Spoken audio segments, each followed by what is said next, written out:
Zamislite svet gdje vladaju ljubav, mir i harmonija.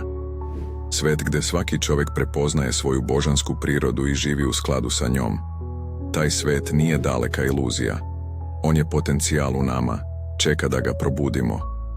Kolektivno duhovno buđenje nije samo san, već neophodan korak ka stvaranju planete koja postaje rajsko mjesto za sve nas. Šta znači kolektivno buđenje?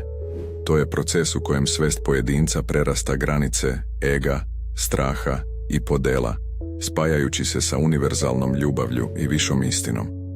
Svako od nas ima ključnu ulogu u ovom procesu, jer kako se pojedinci bude, tako se budi i cela planeta.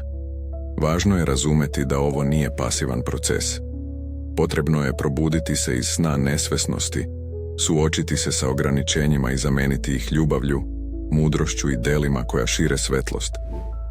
Buđenjem svesti, svakodnevne odluke postaju ispunjene sa osjećanjem i odgovornošću prema sebi, drugima i prirodi.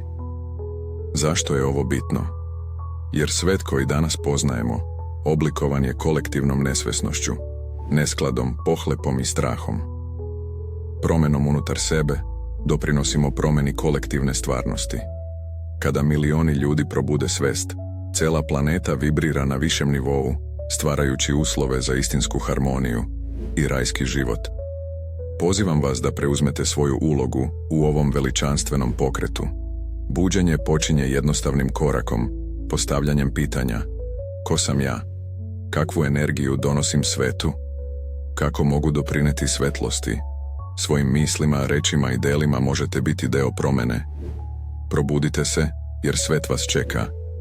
Vaša svetlost može biti iskra koja zapali plamen ljubavi i svesti širom planete. Zajedno možemo stvoriti raj na zemlji.